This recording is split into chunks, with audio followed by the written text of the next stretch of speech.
The security guard shoved Michael roughly against Chicago's train station wall, scattering his few possessions. Veterans belong in shelters, not scaring passengers, he sneered.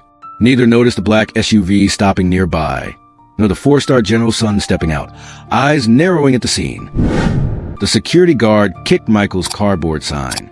Chicago doesn't need your kind, scaring tourists, he growled, radio crackling at his hip.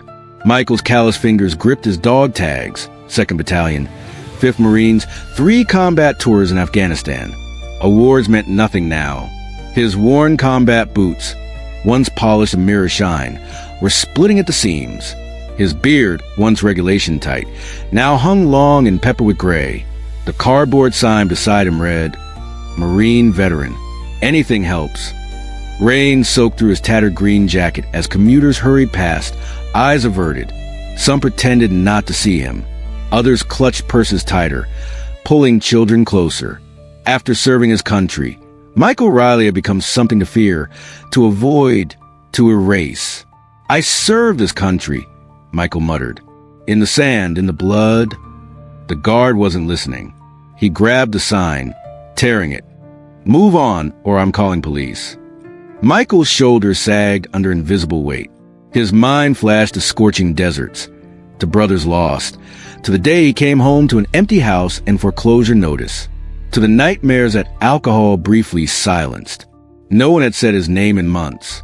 In their eyes, he wasn't even human anymore. The black SUV's door swung open. James Hayes stepped out, his tailored suit stark against the dreary station backdrop. As the son of General William Hayes, decorated commander of the Joint Special Operations Command, James carried himself with natural authority, even at 35. What's going on here? James asked, voice cutting through the rain. The security guard straightened immediately. Sir, just clearing out this vagrant. Station policy. James's gaze shifted to Michael, the torn jacket, the military posture still evident despite years on the streets, the dog tags glinting dully against his soaked shirt. That's not a vagrant, James said quietly. That's a Marine. The guard faltered. How would you? 2nd Battalion, 5th Marines, James said, nodding toward Michael's barely visible tattoo. Afghanistan, right? Michael looked up slowly, suspicion in his eyes. People didn't speak to him directly anymore. 3 tours. Helmand Province. James nodded. My father commanded Operation Moshtarak. I served 2 tours in military intelligence before joining the Veteran Affairs Committee. The guard's radio crackled. Sir, I still need to clear the... No, you don't, James said firmly. I'll handle this. People began slowing down, smartphones emerging to capture the confrontation. James noticed, stepping between the cameras and Michael. Mind if I sit? He asked Michael, gesturing to the wet bench.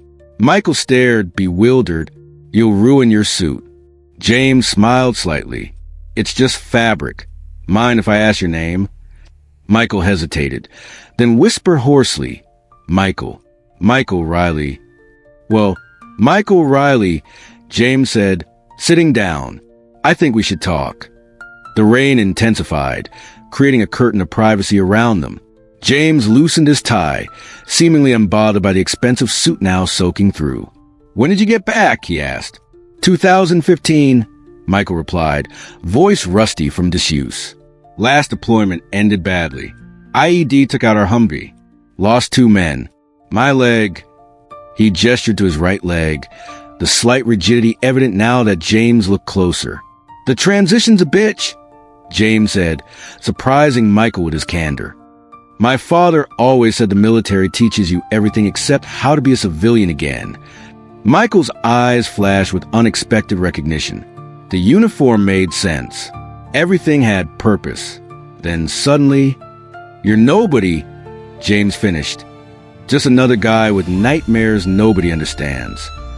A train roared past, momentarily drowning the conversation. When it passed, Michael's expression had changed, the defensiveness cracking slightly. You speak like someone who knows, Michael observed. James nodded. Military intelligence. Kandahar, 2012 to 2014. I was luckier than most, had connections, resources. Not everyone gets that safety net. Michael laughed bitterly. Safety net? I came home to divorce papers. PTSD episode scared my wife. Can't blame her. Bank took the house 3 months later. VA appointments backed up for months. Then the drinking started. And the system failed you, James said, not as a question. Michael stared at the ground. Started sleeping in my truck. When they towed that, shelters for a while. Too crowded, too loud. Reminded me of... He didn't finish. Bad nights in hell, man. James said quietly. Michael's head snapped up, eyes suddenly razor sharp. You really do know. Different war, same demons, James replied. The difference is who's waiting when you come home. A silence settled between them. Not uncomfortable, but weighted with shared understanding. A passerby tossed a few coins at Michael's feet. James didn't move to help collect them. Instead, he simply waited, allowing Michael his dignity. Why are you here?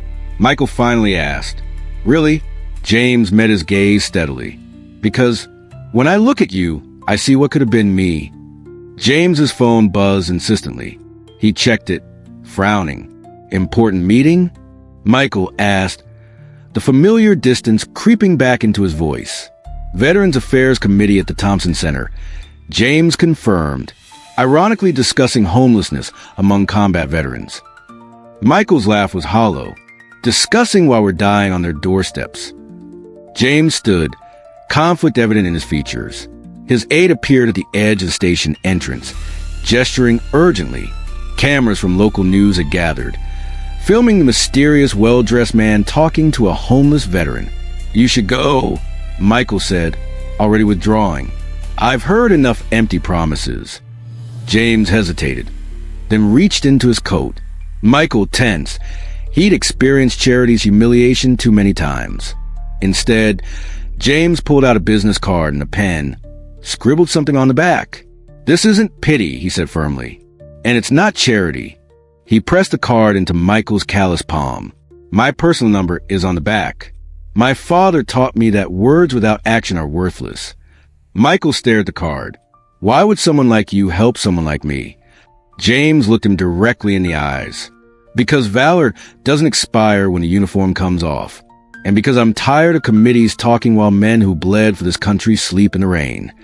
The aide called again, more urgently. James straightened his wet tie.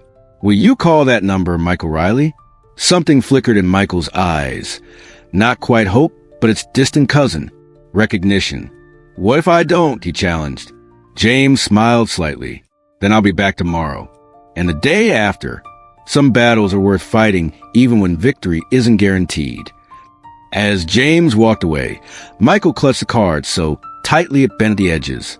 For the first time in years, someone had seen him, not his circumstances. Inside the SUV, James loosened his soaked tie completely. His aide, Rebecca, handed him a dry jacket.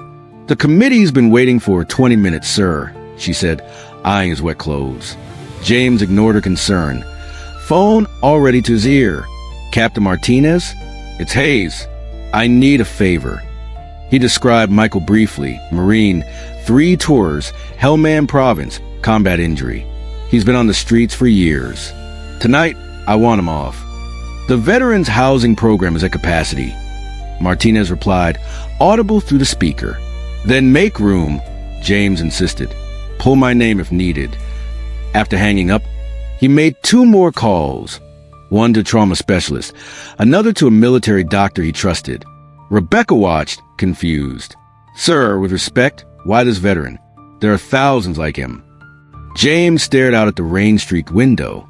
My father told me about a general who visited troops in Vietnam. Found a young soldier bleeding out. Medics said he couldn't be saved, but the general ordered an immediate helicopter evacuation. That soldier lived. Was that soldier your father? Rebecca asked. No, James replied. But that general was... And he taught me that power means nothing if you don't use it to lift others. The SUV pulled up to the Thompson Center, where press waited.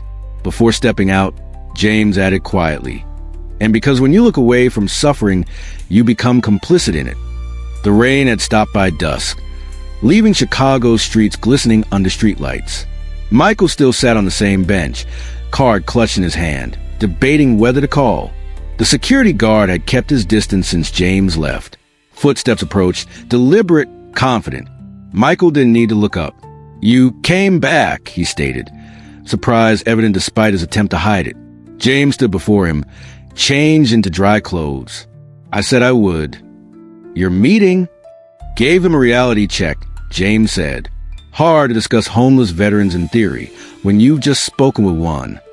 Michael looked away. "I'm not your charity project." "Good, because I'm not offering charity." James sat beside him. "I'm offering a choice." He explained about Haven House, a veteran rehabilitation center just outside the city. Not a typical shelter. Private rooms, trauma-informed staff, medical care, job training. A real chance. "Why would they take me?" Michael asked, suspicion returning. "Because you earned it by serving," James answered simply, "and because I called in some favors." Michael stiffened. "I don't want special treatment." "It's not special treatment to fix what's broken," James countered. "The system failed you. I'm just balancing the scales." Silence stretched between them. Michael's hand unconsciously touched his dog tags. "What if I fail again?" he whispered, vulnerability breaking through. James met his gaze directly. "Then you get back up, like you did in combat." Michael's eyes glistened, not quite tears, but close. "I'm tired of fighting." "Then let someone else carry the weight for a while," James said, extending his hand, "just until you find your feet again." Michael stared at the offered hand, years of mistrust warring with desperate hope. One night, he finally conceded. "I'll try one night." James nodded, helping him gather his few possessions. One night is all it takes to change direction. 6 months passed. The man who once slept outside Chicago's train station now stood before a mirror in Haven House, adjusting the collar of his blue button-down shirt. Michael's beard was neatly trimmed, his hair cut short and professional. The haunted look in his eyes had softened, replaced by something steadier. His room was small but dignified. Bed made with military precision, a shelf with 3 books, and a framed photo of his old unit. On the desk sat a laptop open to a resume he'd been crafting with his career counselor. "Group session in 5, Mike," called a voice in the hallway. Michael, now Mike to his peers, nodded at his reflection. The first month had been hell. Detox, nightmares, the instinct to run back to the streets where expectations were lower. But something kept him anchored. Perhaps the memory of being seen, truly seen, on that rainy bench. Twice weekly therapy had helped him confront the Hellman memories. Medication managed his PTSD symptoms. The welding certification program had given his hands purpose again. His tremors had subsided. James visited every 2 weeks. Not with cameras or fanfare, just quiet conversations over coffee. No pity, no charity, just respect. In the common room, the TV played a new segment. Senator Marshall was pressing James about veteran homelessness during a committee hearing. "With all due respect, Mr. Hayes," Marshall said dismissively, "one success story doesn't fix a broken system." The camera zoomed in on James's face. "You're right, Senator. That's why the bill I'm proposing requires housing first initiatives nationwide, trauma-informed care protocols, and immediate employment pathways." Michael watched silently, remembering his own words to James, discussing while we're dying on their doorsteps.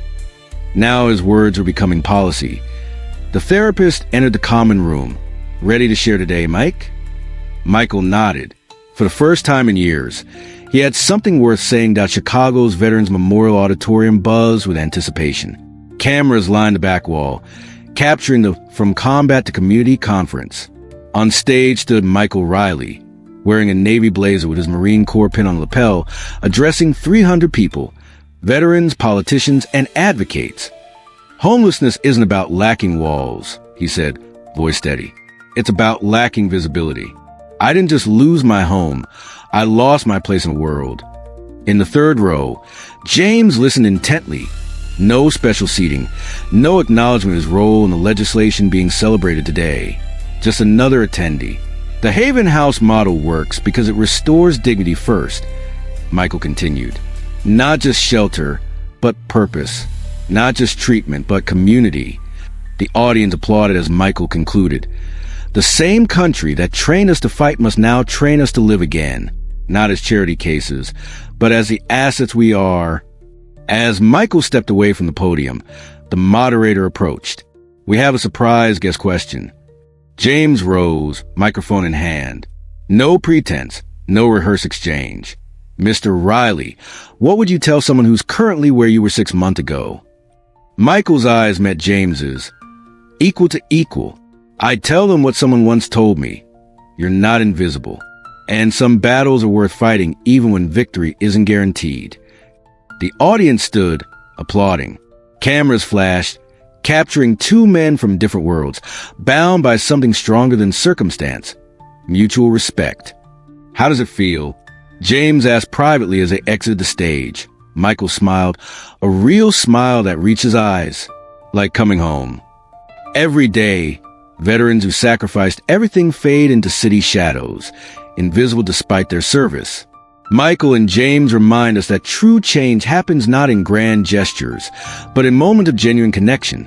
When we choose to see beyond circumstances to humanity beneath in a divided world, this story challenges us.